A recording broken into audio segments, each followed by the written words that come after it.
Hello and welcome to the Glorious Marriage Radio program. We are Johnny and Lori Thomason, and we are going to be with you for these next several minutes going over some things to help you and your spouse to have a glorious marriage. Hey, that's right. Call somebody, text somebody, share it on social media. It's going to be fun. Hey, we have a YouTube page. It's under Johnny Thomason YouTube page. We have a lot of subscribers.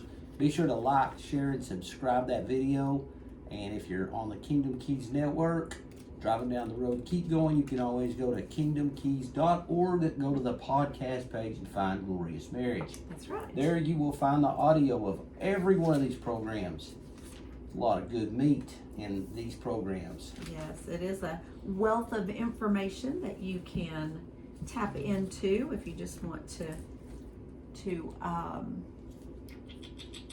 supplement just yeah. a little. You know, you and I are huge proponents of physical supplements, and we take numerous supplements a day. But getting in the Word, working on our marriage, being disciples, you know, there's some things that we can do to supplement there as well. You know, first and foremost, we want people reading their Word every day. That's a supplement. Being found in the local church. Be found in a Bible believing end time remnant church if you can. You know, Absolutely. Be there. You know, to receive that edification. That edification is like a supplement. It's like it brings health to your body. That's why we take supplements to bring health. You know, yes, to keep our bodies healthy and to correct things that sometimes maybe get out of alignment. Or that, you know, get out of sorts in our bodies. You take a supplement, and you know the Word can be a supplement. Prayer is a supplement. You know, we want to stay in communication with our Heavenly Father, and we do that through prayer. We talk to Him. We seek Him. We ask Him, you know, show me, Lord, are there things in me that need to be corrected? And especially in my marriage, is there something that needs to be corrected in me? Now, I can't control you, and I can't say, Lord, what do you want me to go fix in Johnny? You know, He's gonna do that. But I can say, Lord, if there's anything in me, reveal it so that you don't have to go to the Lord and say, Lord, fix her. There's something wrong. Something's tweaking there, you know, fix that.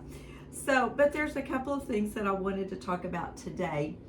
And we're going to start with a scripture. And this is in Amos chapter 3, verse 3. And it says, can two walk together unless they are agreed?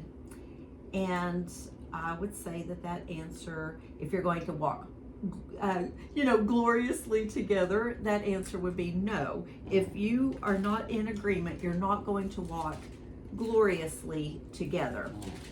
But there's some things that we can do to stay. How are we going to stay together? How are we going to stay like-minded? And, you know, we go back to Ephesians chapter 5. And we start in verse 21 that says, submitting to one another in the fear of God. If we are submitted to one another in the fear of God, that is going to be the beginning of us walking together in agreement. Correct. Submitted to one another in the fear of God. And so as we do these scriptures that say, wives, you do this, husbands, you do this, that's the next part of that. So as you look down through Ephesians chapter 5, then in verse 22 it speaks to the wives, and in verse 23 it speaks to the husband, and it kind of hopscotches back and forth, you know, throughout those next several verses down through verse 33. Yes. And it talks to husbands and wives, what your role is, what you should do. So how can two walk together unless they are agreed? we can't, so that's the answer to that. Yeah. But I was listening to a program on Kingdom Keys. Now it's been several weeks ago. I don't even know the name of the program. I got in my vehicle in early morning, or not early morning, but mid-morning, to run a quick errand, and just clicked on the car, and on the radio this program was already on, and it was dealing with relationships. And the gentleman that was on that program that day, he made a statement that I literally, as soon as I got back to the parking lot, I just had to jot it down because I didn't want to forget it. Because don't we all know that the devil likes to steal these little nuggets from us? And how many of us have something has come up in us, and it's like, oh, I'll remember that. Oh no, you better write that down. The devil's going to make sure we don't remember. But it says, he was talking about the differences between men and women, between husbands and wives. We're all geared differently. We're all wired differently. And it's not just like all men are this and all women are this. It's not necessarily. That's not necessarily how it is. In some relationships, maybe just for whatever reason, the woman may have different characteristics that typically show up, as the leader. But if the husband's not going to be the spiritual head, somebody's going to have to take control of those kiddos, and be the authoritarian. Now that's out of order according to what we see. But in some cases, like if somebody's not going to do it, somebody's got to do it. But character. This is the statement that gentleman made. Character shows up most in relationships. Character shows up most in relationships. So your character, how you are, who you are, how you're wired, it shows up most in our marriage relationship. Who we are, how we're wired, what makes us tick. Our character shows up most in relationships. And I thought that was very interesting to me, because we talk, at school, we talk with kids a lot about their character. We're character training. We're training up leaders. We're sending out hope. We're training those mighty warriors up, and we're working on their character. Character begins in the learning center. It begins at the score table. What are you going to do when you have the opportunity to cheat? Are you going to cheat? Are you going to look for an opportunity to cheat? Or are you going to be a person of integrity? So character and integrity, those kind of go, they're kind of it's kind of a synonym there. Character and integrity, they go hand in hand. So what is your integrity in your relationship? It shows up most in your relationship.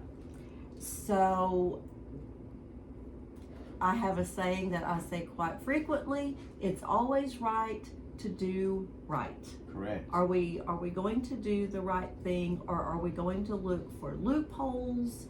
Are we going to, the Bible doesn't say that exactly, that we should do this or that. It doesn't say it exactly. So I think, and I've had this conversation with people, Johnny, that is, it's kind of gray, so I guess I can do this, and I was like, but over here, it does say this. Well, that's kind of a loophole. And so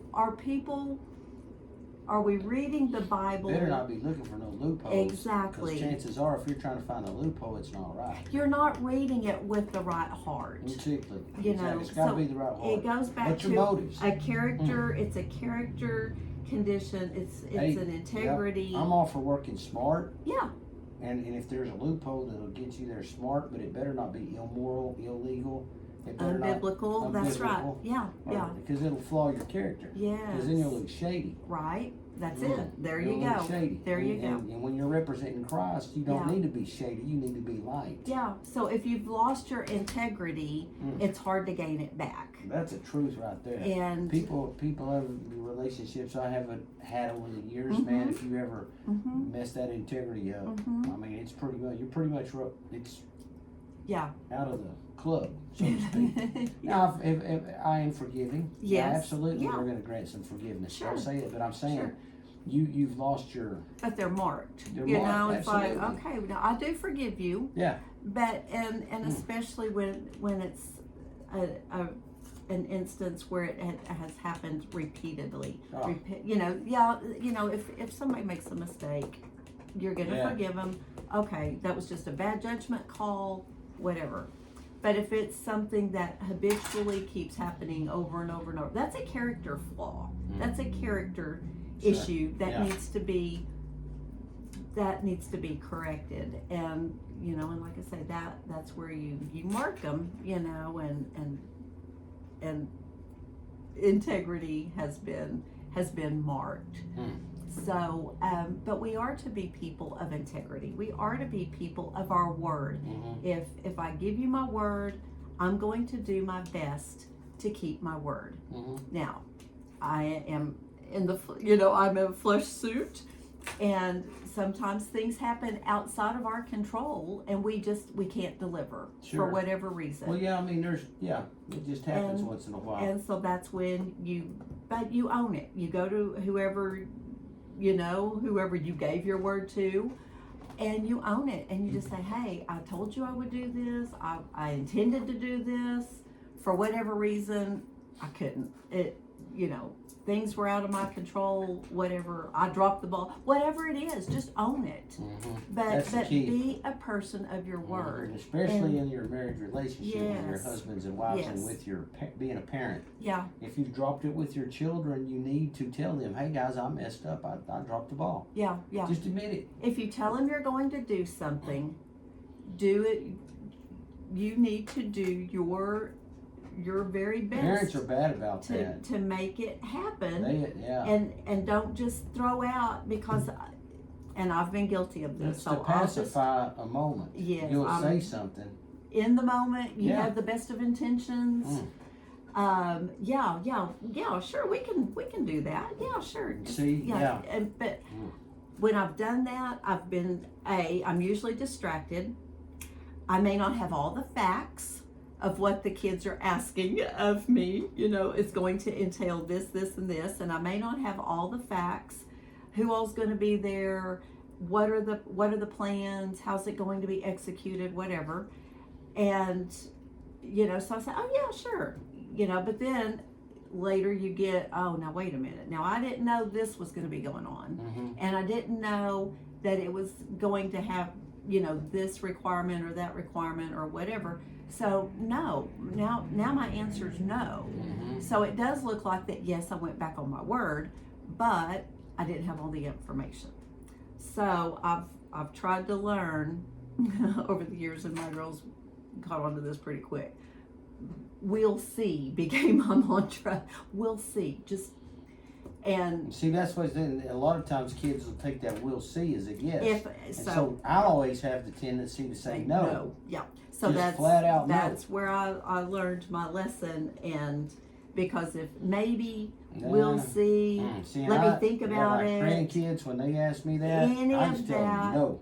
Children they will interpret that as yes. Yeah. Well, they didn't say no. Right. They didn't say no. Right. So they must have meant yes. Right. But I said, we'll see. I'll think about it. No, it don't work. I don't know. Whatever.